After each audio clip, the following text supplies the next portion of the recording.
안녕하세요. 저는 아현동에 있는 서북교회를 섬기고 있는 임채영 목사입니다. 우리가 태권도를 배우면 가장 먼저 배우는 게 품새죠. 품은 동작을 나타내고 새는 모양새를 나타내는 말입니다. 따라서 품새란 공격과 방어의 기술을 정해진 형식에 맞추어서 지도자 없이도 수련할 수 있도록 이어놓은 동작 전체를 말합니다. 태권도에 품새가 있다면 우리 믿음에도 품새가 있지 않을까요? 우리가 지켜야 할 자세, 흐트러지면 안 될 믿음의 자세, 믿음의 품새. 오늘 함께할 요한복음 20장 24절부터 31절에 이 믿음의 품새가 나옵니다. 요한복음 20장 24절에서 31절 말씀입니다. 12제자 중에 하나로서 디두모라 불리는 도마는 예수께서 오셨을 때에 함께 있지 아니한지라. 다른 제자들이 그에게 이르되 우리가 주를 보았노라 하니, 도마가 이르되 내가 그의 손에 못자국을 보며 내 손가락을 그 못자국에 넣으며 내 손을 그 옆구리에 넣어보지 않고는 믿지 아니하겠노라 하니라. 여드레를 지나서 제자들이 다시 집 안에 있을 때에 도마도 함께 있고 문들이 닫혔는데 예수께서 오사 가운데 서서 이르시되 너희에게 평강이 있을지어다 하시고, 도마에게 이르시되 네 손가락을 이리 내밀어 내 손을 보고 네 손을 내밀어 내 옆구리에 넣어보라. 그리하여 믿음 없는 자가 되지 말고 믿는 자가 되라. 도마가 대답하여 이르되 나의 주님이시여 나의 하나님이시니이다. 예수께서 이르시되 너는 나를 본고로 믿느냐? 보지 못하고 믿는 자들은 복되도다 하시니라. 예수께서 제자들 앞에서 이 책에 기록되지 아니한 다른 표적도 많이 행하셨으나 오직 이것을 기록함은 너희로 예수께서 하나님의 아들 그리스도이심을 믿게 하려 함이요 또 너희로 믿고 그 이름을 힘입어 생명을 얻게 하려 함이니라. 부활하신 예수님께서 처음 제자들에게 나타나셨을 때 그때 그 자리에 도마가 함께 있지 않았습니다. 나중에 그가 제자들에게 돌아왔을 때 그때 제자들이 도마에게 자신들이 부활하신 주님을 만났다고 그들이 이야기합니다. 그러나 도마는 십자가에 달려 돌아가신 예수님이 다시 살아나셨다라는 사실을 믿을 수 없었습니다. 그래서 25절을 보세요. 다른 제자들이 그에게 이르되 우리가 주를 보았노라 하니, 도마가 이르되 내가 그의 손에 못자국을 보며 내 손가락을 그 못자국에 넣으며 내 손을 옆구리에 넣어보지 않고는 믿지 아니하겠노라 하니라. 여러분, 도마가 어떤 사람이죠? 예수님과 지난 3년 동안 동고동락했던 예수님의 제자예요. 그런 도마가 예수님의 부활을 믿지 못했다. 이 사실은 오늘날 우리에게 사실은 용기와 위로가 되죠. 왜냐하면 도마처럼 이 시대 수많은 사람들이 예수님을 눈으로 보여주면 믿겠다라고 얘기합니다. 근데 성경은 분명하게 얘기합니다. 히브리서 11장 1절을 보세요. 믿음은 바라는 것들의 실상이요 보지 못하는 것들의 증거니. 그러니까 보니까 믿는 것이 아니라 믿으면 보인다는 겁니다.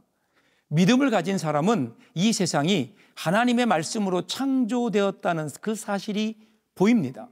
믿음을 가진 사람은 이 세상이 하나님 뜻대로 움직인다는 것을 깨달아 알게 됩니다.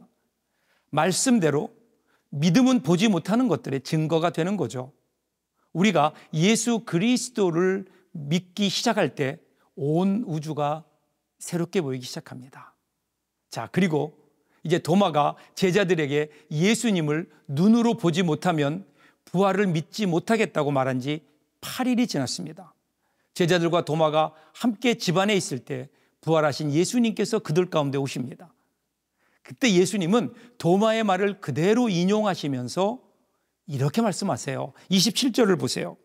도마에게 이르시되 내 손가락을 이리 내밀어 내 손을 보고 너의 손을 내밀어 내 옆구리에 넣어보라. 그리하여 믿음 없는 자가 되지 말고 믿는 자가 되라. 저는 이 대목이 얼마나 은혜로운지 모릅니다. 왜냐하면요, 도마가 다른 제자들에게 예수님의 부활을 나는 보지 않고는 믿을 수 없다라고 했을 때 그 장소에 분명히 예수님은 안 계셨어요. 그런데 예수님은 그때 도마가 무슨 말을 했는지, 어떻게 표현했는지를 정확하게 알고 계셨고, 그 도마의 말씀을 그대로 재인용하시면서 그에게 믿음을 가지라고 말씀하셨기 때문입니다. 이것을 통해 우리는 도마가 예수님을 눈으로 보지 못하는 그 순간에도 주님은 그와 함께 하셨다는 것을 알 수 있습니다. 그렇죠. 주님은 언제나 우리와 함께 하십니다.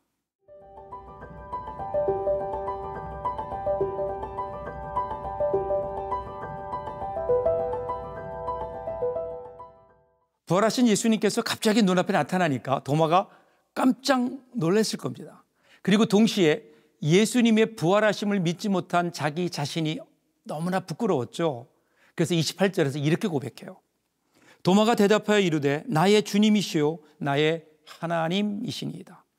여기에서 도마가 예수님을 나의 주, 나의 하나님이라고 말하며 나의라고 하는 표현을 쓴 것을 우리들이 주목해 봐야 됩니다.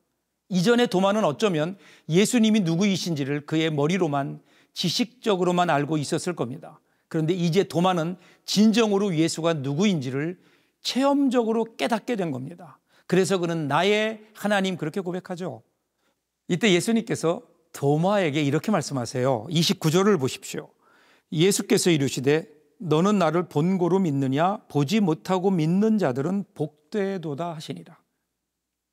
이 말씀을 보면 보고 믿는 것과 보지 못하고 믿는 것에 차이를 두고 있는 것처럼 그렇게 들립니다.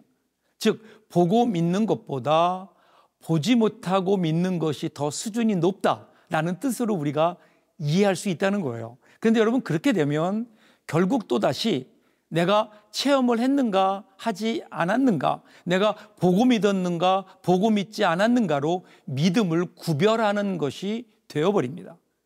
여기서 예수님 말씀은요, 체험을 하는 것이 더 나은가 아니면 아닌가를 구별하기 위한 것이 아니라 믿음은 우리의 체험을 통해서, 즉 눈으로 보는 것을 통해서 오는 것이 아님을 말씀하시는 겁니다.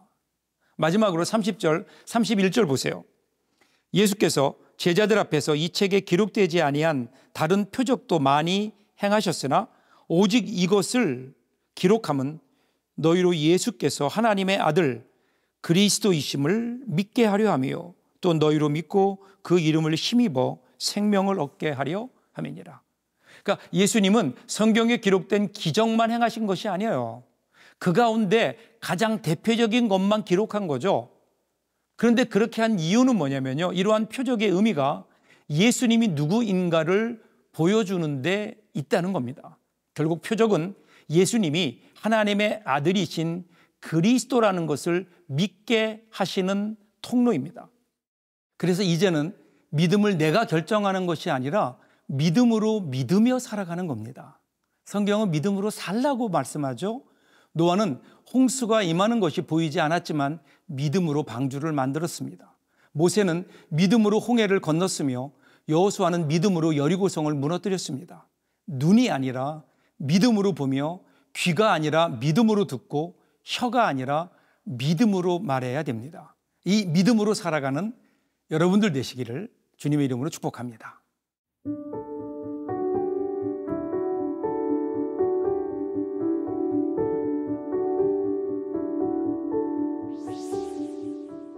하나님 아버지, 두려움 속에서 모든 문들과 마음의 빗장을 건 제자들에게 찾아오셔서 세상이 줄 수 없는 평안과 기쁨을 허락해 주신 것처럼 우리에게도 참 평안과 기쁨을 허락하여 주옵소서. 우리의 삶의 자리에서 들려오는 소식들은 점점 우리의 마음을 짓누르며 관계의 빗장과 마음의 빗장을 더욱 단단하게 만듭니다. 우리에게 세상이 줄 수 없는 참 평안을 주시기 위해 손에 못이 박히시고 옆구리에 창으로 찔리신 주님의 고난의 흔적이 우리의 마음에 날마다 선명하게 각인되어 영원한 생명이신 하나님의 아들 예수 그리스도만을 신뢰하며 살게 하옵소서. 예수님의 이름으로 기도하옵나이다. 아멘.